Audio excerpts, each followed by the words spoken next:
Well, good morning, good afternoon, good evening, everybody, and welcome back to another episode of Midgard Golf. And Pops and I are back at it today, playing the back nine, continuing our round out here at the absolutely wonderful Plumas Pines Golf Resort in Gray Eagle, California, in the Portola area, sort of the Plumas County region of California over here, just over the border from Nevada to the northwest, or the northwest of Reno, I should say, northwest of Tahoe, too. But anyway, so yeah, having a decent round so far, kind of a rough start. We didn't really get a whole lot of warm-up before this round here, so we are, 4 over par to start off this back nine, playing our 2-ball Shamble. If you don't know what a Shamble is and you didn't watch the front nine, that's where we share the drive just like you would in a 2-ball scramble, and from there on we play our own ball and card whoever ends up with the lowest score. So, yeah, fun format. Pops and I love doing it. Sort of takes some of the heat off of the drive, and from there on it's just, just fun stuff, playing regular golf. So, anyway, if you're liking this content, please remember to throw us a like at the bottom of the screen there, that little thumbs up, and subscribe to the channel. We've got some pretty epic golf planned for this year out in 2026. So we would love it if you stick around and join us for that. The next father-son trip is really going to be an epic one. So, anyway, it's going to be sweet. And we're like 5 subscribers away from giving away another Branded Bills Elite Series hat, Pro Elite Series hat there. And we don't sell those hats. They are only given to winners of those hat giveaways. Every 100 subscribers we give one away. And people who are featured on the channel. So an exceptionally rare hat it will be if you happen to win one indeed. So get us over that next mark there, that next 100 subscriber mark, so we can give away another hat. I'm just itching to do it. All right, so on to the back nine here at Plumas Pines. The 10th hole, short par 4 here, playing for us, and we're playing from the white tees, and that happens to be one up from the tips on this course. Is playing for us at 271 yards, and it only tips out at 286, so really short par 4 by all accounts. But that said, there's real no line to go for in one. The green is absolutely heavy. It's pretty much as heavily guarded as you can possibly imagine a green. I mean, the fairway is nice and narrow and guarded by trees on both sides. You really don't want to miss hard in either direction. But being as it is that you're probably going to be hitting something like a mid to long iron off the tee box, shouldn't be too big of a problem for you anyway. After you do, you're probably going to have about 100 to 150 yards in. No big deal. And it's going to be a downhill shot towards the green as well. Shorten up that yardage, or at least the way it'll play for you, even more still. That said, once you are staring down your approach to the green, you will first have to clear a lake. That's right in front of the green and covers the entirety of it. And then right after that lake, you've got a big long bunker that serves as kind of a beach to that lake. That separates the lake and the green. And then there's another small bunker off to the front right, and that's all you got to worry about before you get to the green. Once you do get that distance dialed in to get to the green, if you miss in any direction, long, left, right, you're going to be in some pretty heavy tree trouble. So this hole here is all about precision. It just requires 2 back-to-back really solid shots. You really got to know your shape. It does cant a little bit from right to left so far as the hole is concerned. That kind of makes it so that you can't even think about going directly at the green from the tee box. But yeah, so a draw, just a little baby draw, is kind of the preferred shape. But I mean, if you're hitting cuts and that's all you got in the bag, then you could take a cut out there off the tee, but oh boy, you better be careful. So I have the 8-iron in hand off the tee box, actually. So let's give it a rip and see what we can do.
Got that speed red.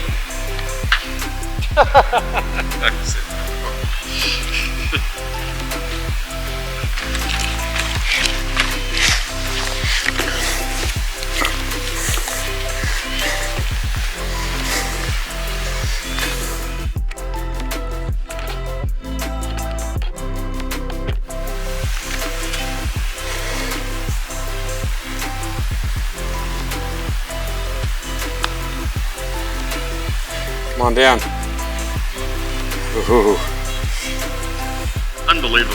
I thought it was straight downhill. Must have been like, well, it was. Green must be just going against you or something. Because that slowed a lot faster than it should have. Ooh. Alright, still a good par.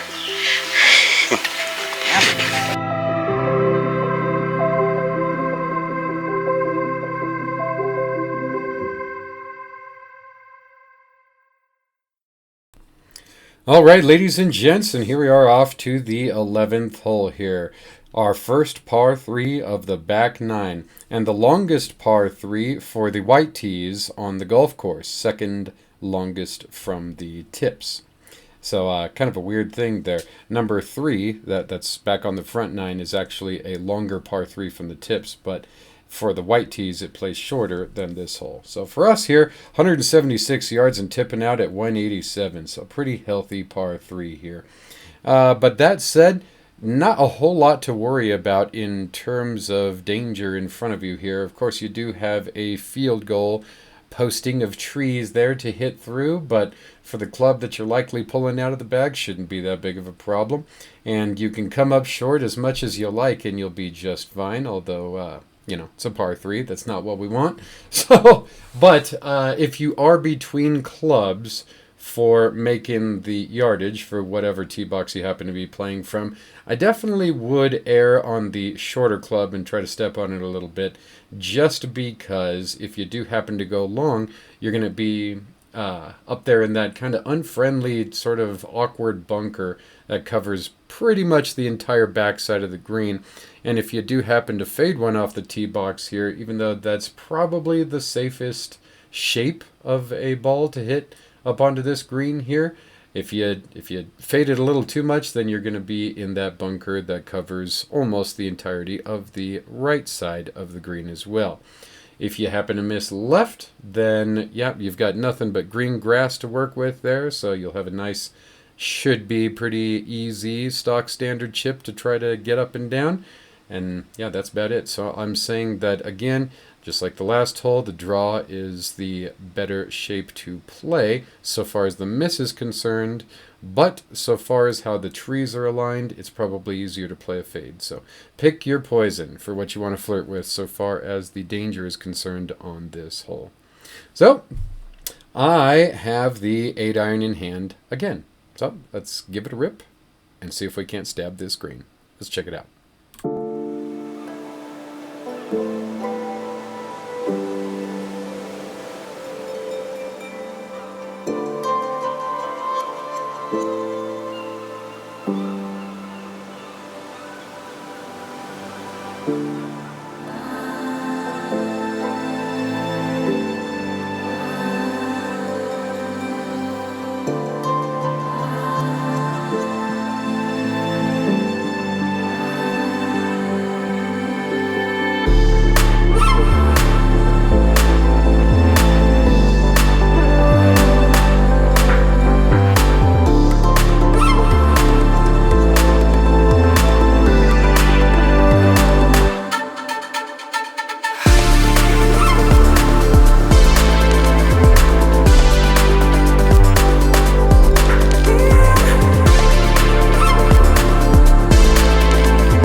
Go.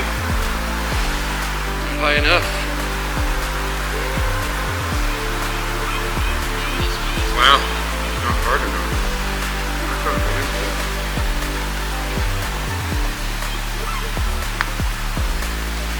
Nice putt.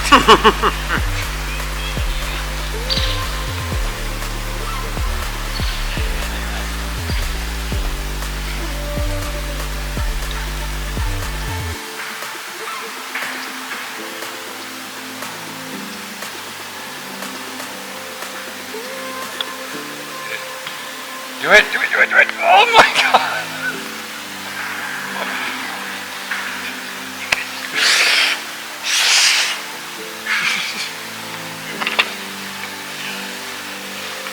Ah.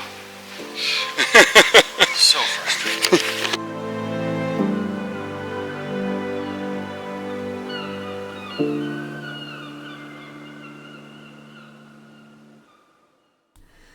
Alrighty, ladies and gents, and here we are heading off to the 12th hole. Changing it up a little bit so far as the shape of the hole is concerned. We got ourselves a little dog leg right here. And kind of a modestly good dog leg there. Good angle of a dog leg, I should say. So, yeah. Anyway, obviously, a cut is what you want here.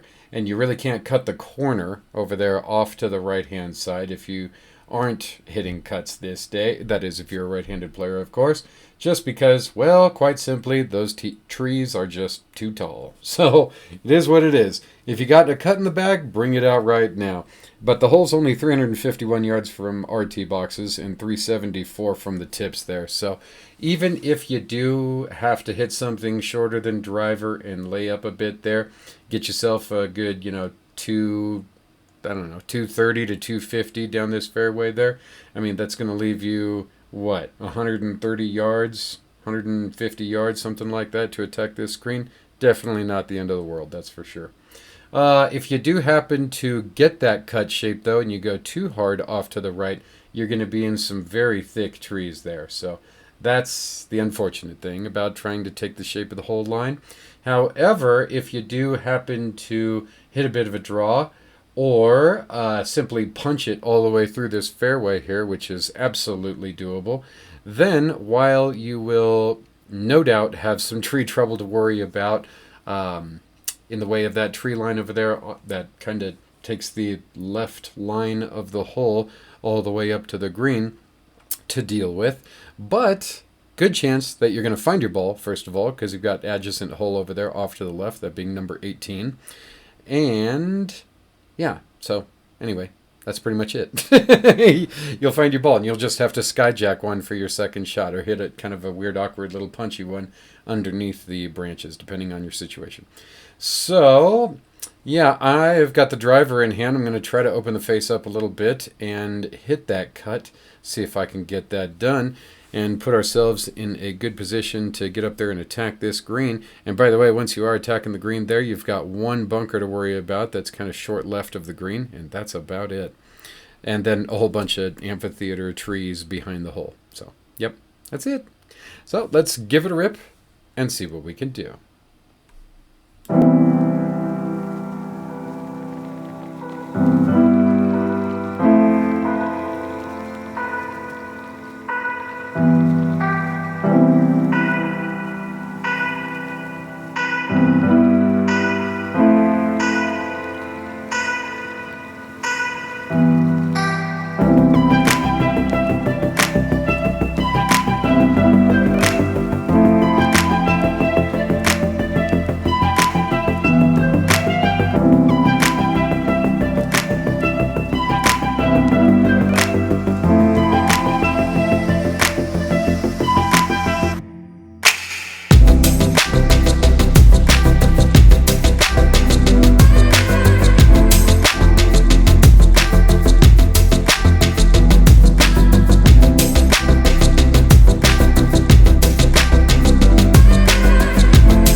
Nice!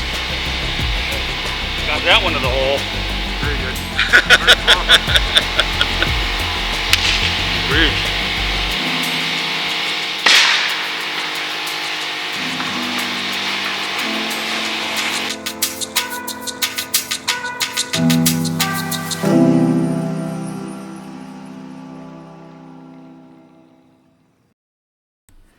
All right, ladies and gents, and here we are heading off to the 13th hole, the number 18 handicap on the course, and it happens to be a par 5 in this circumstance here. Playing for us at just 451 yards and tipping out at just 456, so very, very gettable par 5 indeed.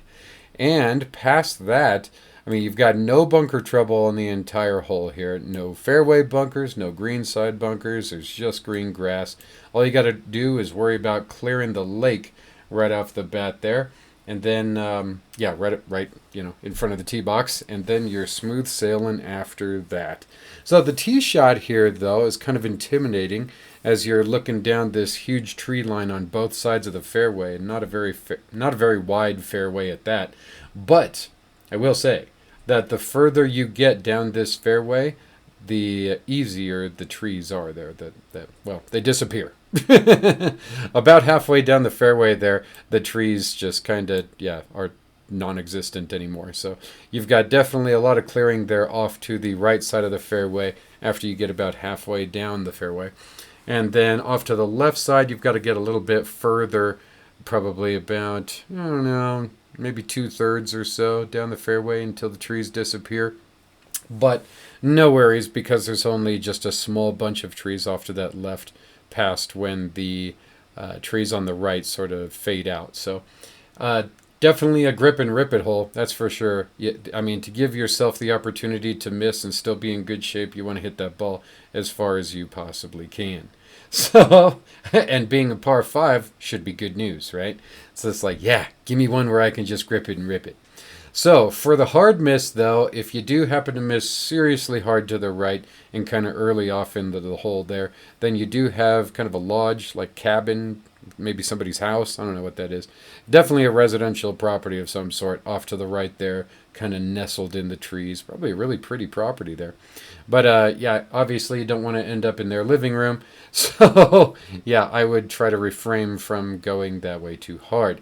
If you do happen to really hook one to the left really hard, then assuming that you get through all of the trees or you skyjack hook it and just get over them all to the left there, then you do have another adjacent hole over there, number 17, off to your left. So kind of similar to the last hole, while you will have some tree trouble to deal with and have to skyjack them or otherwise navigate them, you will likely find your ball, and you might even end up with a fairway lie just on the wrong hole. So I'm going to say that if you had to miss hard in a direction, left would be the way to go.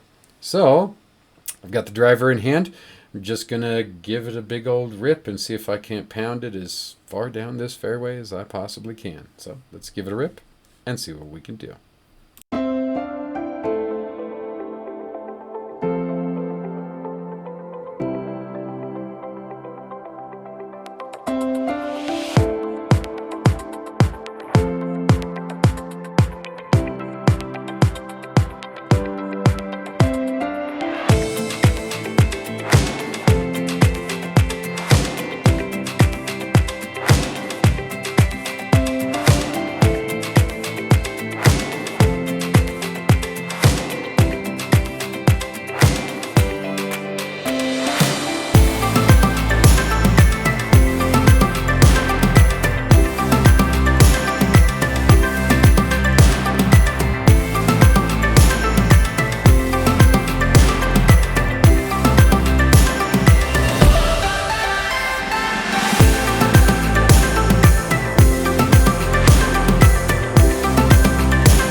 Oh, fuck. You can't play that shot any better than that. That was nice. Good shot.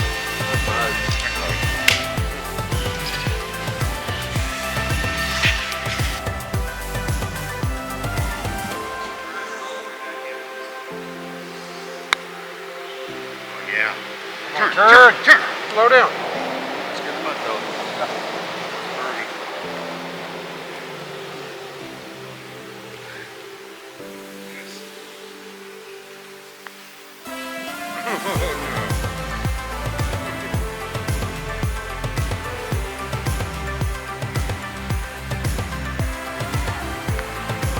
There you go. Edit that one in. I'll leave it there. Say that was a gimme.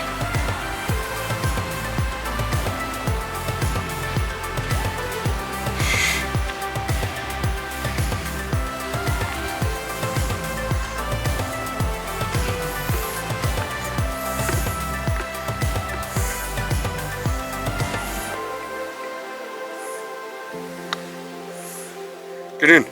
Oh! Wow. All right. Yeah.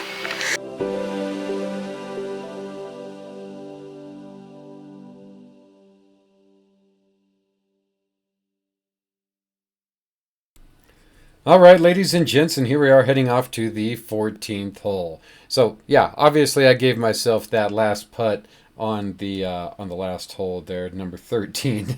Just one-handed it and then bricked it.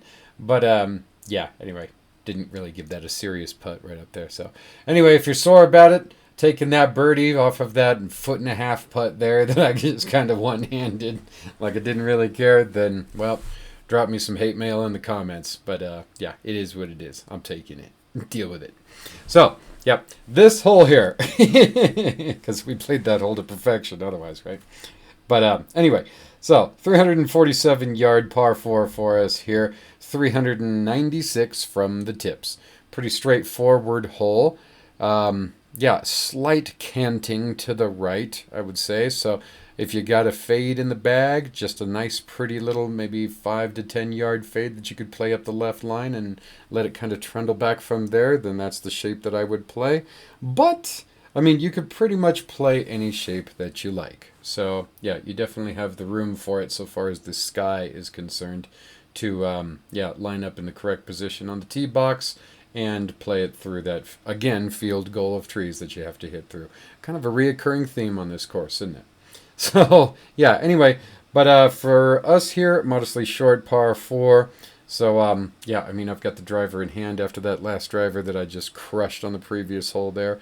Feeling pretty good about it. So I'm trying to put it up the right side and actually put a little bit of draw on it to bring it back in and give myself a decent angle up onto this green, which is also going to prove to be a good play, as you'll see here. However, if you're going for the draw play and you really pummel it down there, then be leery that you could end up finding the only fairway bunker on this hole, kind of 4/5 of the way down the fairway off to the left side of the fairway. And then once you approach the green, you're going to have another bunker right in front of the green to deal with. Probably have to clear that thing, especially if you're coming at it from the right side line. And then another bunker off to kind of the lateral left of the green, and that's all you got to worry about so far as the beach is concerned. And of course, again, if you go long of this green, you've got more amphitheater of trees to deal with. So, yep, bad idea to fly this green, which is pretty much the case with almost all of these greens here on this course. It's just a reoccurring theme here. So, yep. Anyway, let's give it a rip and see what we can do.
coming, dog, baby. 3, putt. 3, putt. Well done.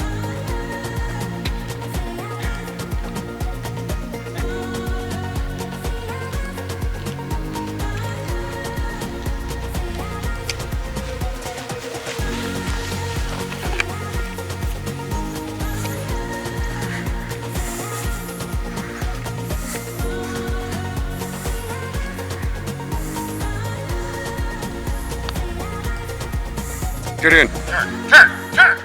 Oh, boy, you had that speed red. That was nice. All right, out of here with the par. Yeah, solid.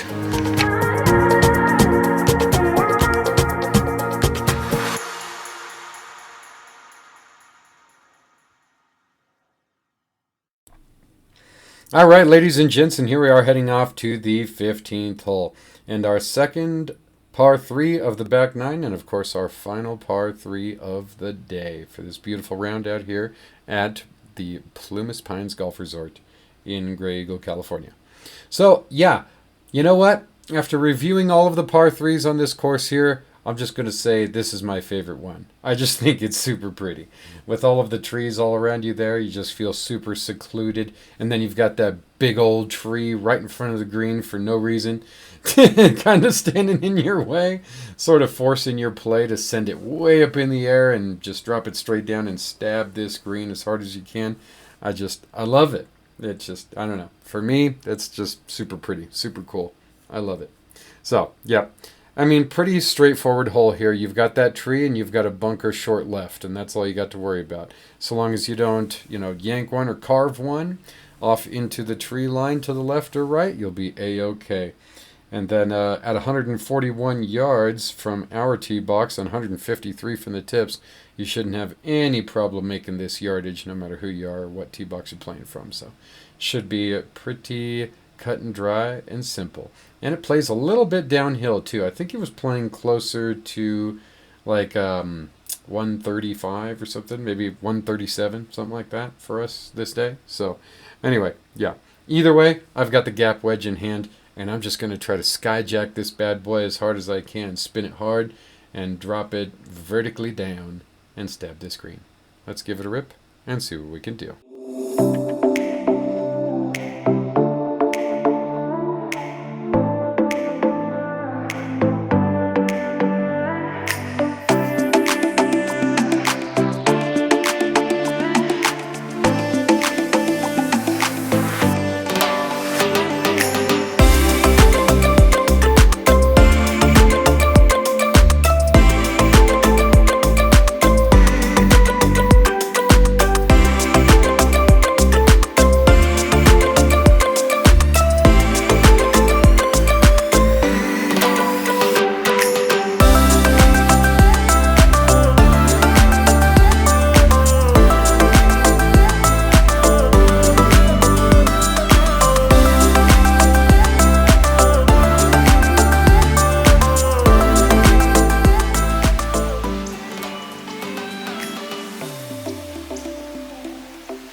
Stay up. Just a little light.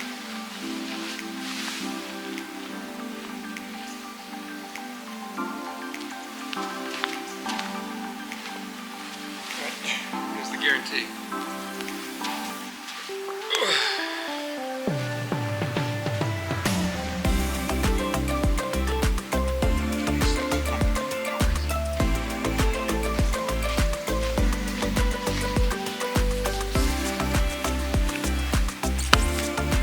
Get in there.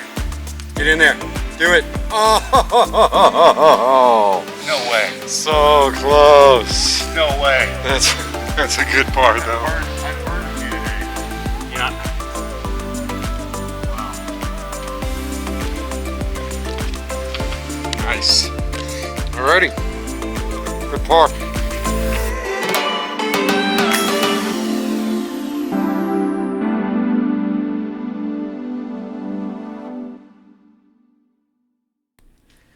All right, ladies and gents, here we are heading off to the 16th hole. Made it to the stretch. Little short par 4 for us here. Playing for us at just 321 yards and tipping out at just 353. So, yeah, super short, and I wish it was drivable, but it's really not. Again, just due to the tree blockage, and it's a hard dogleg left here. And I know you're going to be sitting here, if you aren't paying attention, you're not looking at the scorecard, you're going to be looking at this hole, thinking to yourself, oh, well, it looks like it turns off to the right. Yeah, well, repent, because it doesn't. It goes off to the left there, where it looks like there's kind of some native grass in front of that kind of bright tree that you can see from the tee box here off to the left, and just darts over from there to the left. So, yeah, don't be fooled. Know the shape of this hole, that's for sure. That said, you've got no bunker trouble to worry about up in this fairway. You will when you find your way up to the green, though. Let's see here. As I look at the overhead map, you've got one to the front left and one to the front right, and that's all you have to worry about. So, spoiler alert here, from our tee boxes, if you happen to be playing the whites here, I've got the 4-iron in hand, and we're actually going to take Dad's drive here, who just hit an absolutely beautiful 3-wood off this tee here, and just, yeah, drew it around that corner perfectly and set us up in the garden spot. But this 4-iron for me, so my 4-iron tops out at around 250, unless I just somehow get a extreme muscle on one. I've been known to actually on camera I hit it 320 yards one time, but and that was surprising even for me to plaster this 4-iron that badly. But anyway, yeah, normally my 4-iron tips out at 250, and on this hole I put it right through the fairway anyway, just dead nuts straight down this pipeline here, and went all the way off into kind of this gully thing right through the fairway. So in hindsight, I wish I would have played like a 6-iron. Yeah, 6-iron would have been perfect, which for me is about my 220 club, 210 to 220 club. So anyway, if I really put the muscle on it, I might get it up to 230. But anyhow, so that's the number that I wish I would have played off the tee box here to make the turn and have myself a nice view on this green. But thankfully, we're playing a father-son Shamble out here today, and we had Pop's drive to fall back on after I just absolutely destroyed one all the way through this fairway. So anyway, now that I've spoiled enough of this hole before we watch it, let's give it a rip and see what we can do.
Let's go in.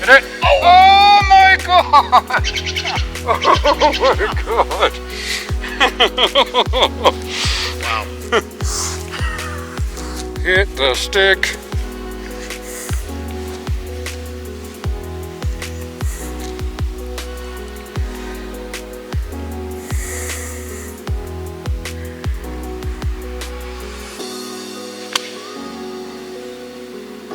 Okay, spin back. All right, stayed put. Cool.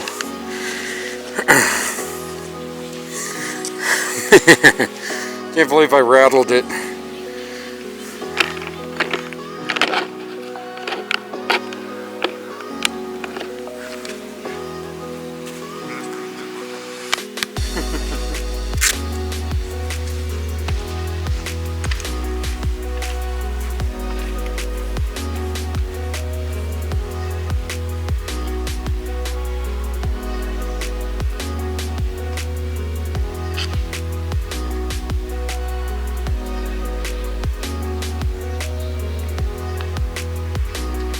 Very nice.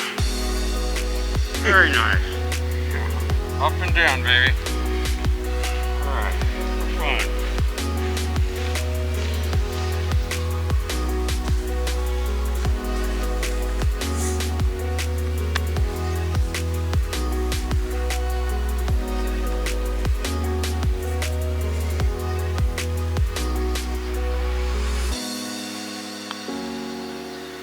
Come on in.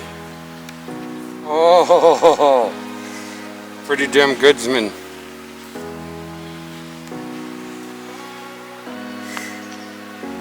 Yep. All right.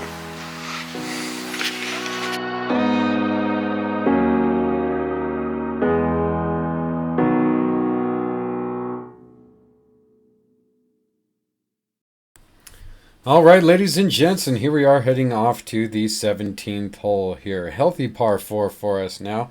Playing for us at 373 yards and tipping out at 391. And a slight dog leg left for the shape of it here. So, yeah, beautiful hole. Kind of gently brings you into number 18, which is a exceptionally undulating par 5 that, yeah, we're just going to love that. But, anyhow, yeah, this one kind of gives you a little bit of a breather here. You've got adjacent hole, obviously, over there off to your left. So, yeah, that's the good side miss if you just want to defend your ball and keep it safe. However, if you do happen to go over there, obviously you're going to have plenty of tree trouble to try to skyjack all of that stuff and put it on the green in regulation. So, still, tough move. However, off to the right there, you've pretty much got housing just beyond all of the trees off to the right. So the trees are kind of guarding all of the houses there. Yeah, I wouldn't want to flirt with any of that stuff. So unfortunate. So far as the trouble is concerned on the hole, about halfway down the fairway, you've got a fairway bunker off to the right.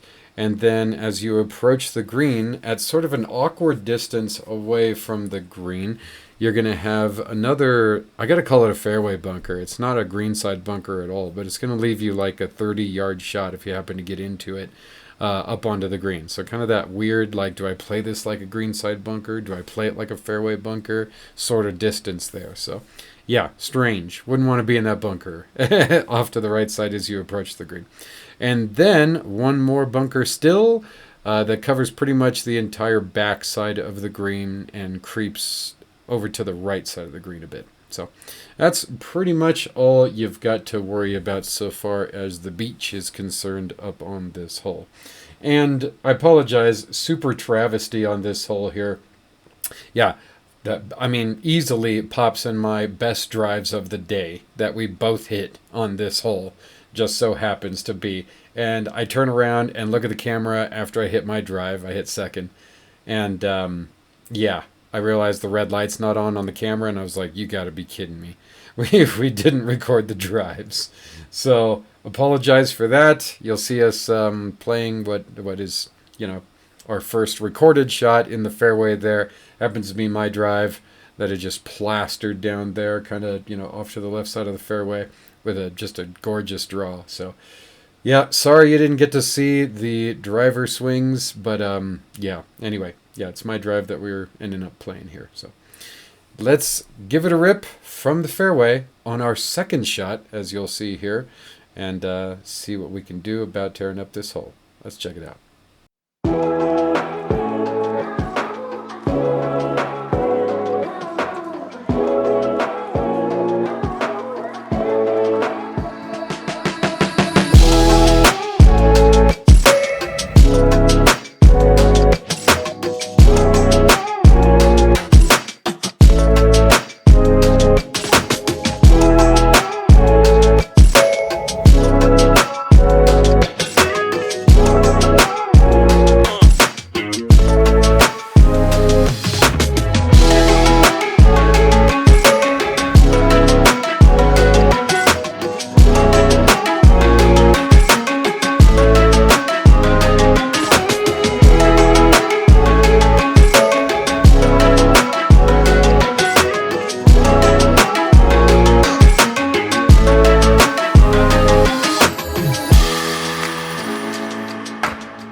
Okay.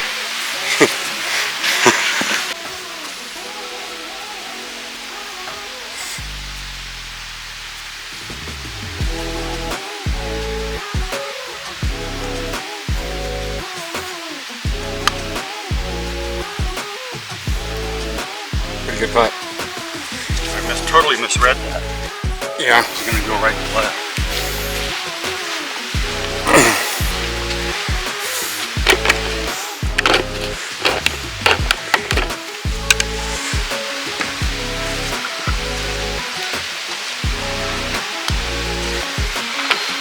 Is that a bogey? Yeah. Okay. That's good. I'm out of this one.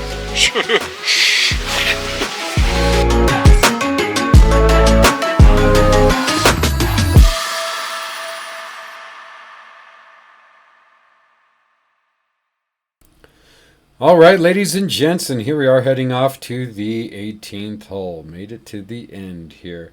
And a gorgeous one it is here. And the final par 5 of our day as well. Number 2 handicap.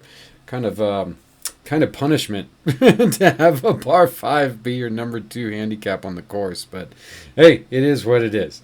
So beautiful hole here. 525 yards for us, tipping out at 540, so pretty modest in length. But that said, there's not a whole lot of opportunity to shave off some distance here. Again, as is the theme for pretty much this entire course, just blocked out by the tree line there. If you were going to try to save yardage, then you would do it off to the left, but those trees are so tall off to the left there, it's like, oh boy, I mean, if you do skyjack them, then, well, your apex is going to be probably at a point where you're going to stall out in the air there and fall short on distance anyway for whatever club you're hitting. So best to go down the pipe there and try to flip it over a little bit, pull yourself off a little bit of a draw. About a 10-yard draw ought to do it to get you into the best chance you got to hit sort of a modest speed slot there in order to pick up as much yardage as you possibly can off the drive. Not really a driver hole, I would say, off the tee box, unfortunately, just because if you fail to hit that just absolutely perfect draw, you're going right through the fairway. So right over that fairway bunker that you can see from the tee box straight ahead of you. That plays to the right side of the fairway the rest of the way. Yeah, and if you happen to carve one out there, then you're going to be in really bad shape. You really can't afford to do that. So definitely no slice on this hole. Don't know what you're going to do if you're a slicer. Drop your right leg back. I mean, strengthen your grip so far as the, seeing all your knuckles on top of the club. Close up the club face. Keep your back at the target. I don't know what you're going to do. You know all the tips to try to not hit a slice. Just force it. Don't hit one here. So anyway, yeah. That's my advice to all of you out there. Yep. Even slicers should be able to force a non-slice when they absolutely need to. And if you don't know how to do that, then there's plenty of tutorials online that will show you just how. So go check those out. All right. So after you do make the dog leg there, it's pretty much a straight shot the rest of the way in.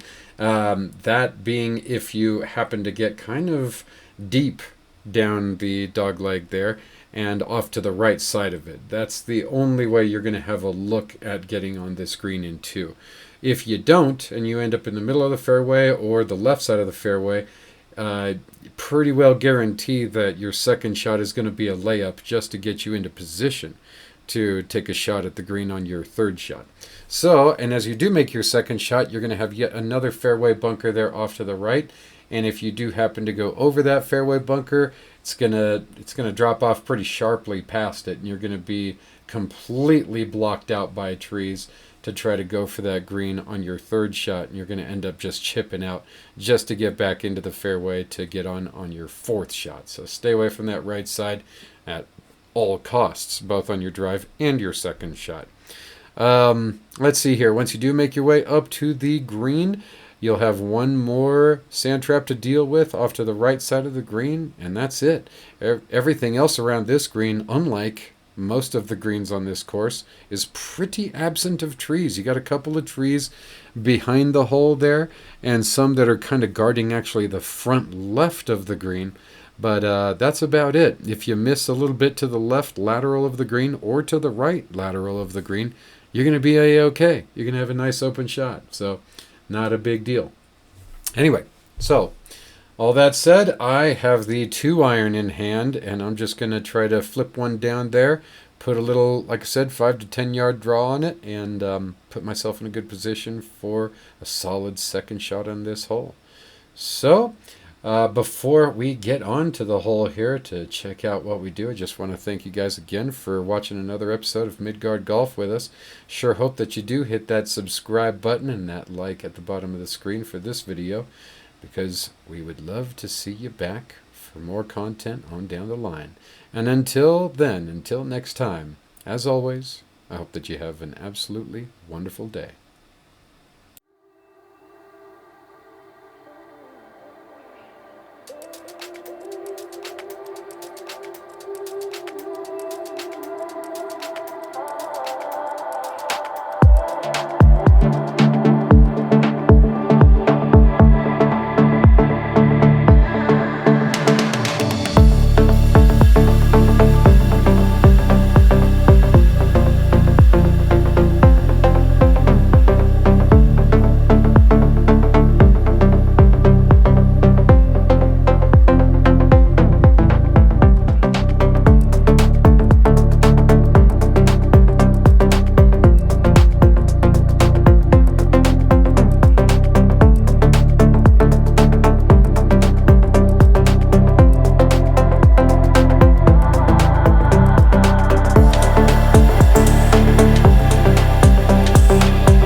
this. Look at this. Oh, great shot.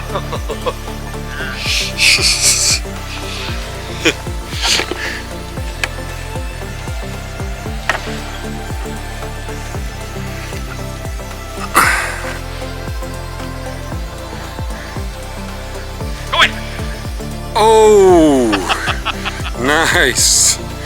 Very nice. Pretty good chips there. Yes, indeed. Well, we held it to 5. Yep.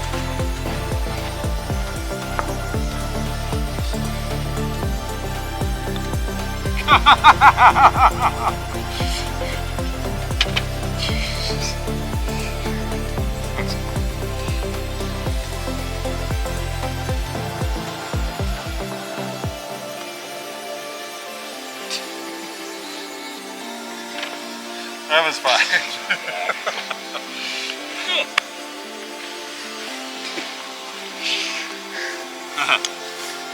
Oh man. I want to get this photo right here.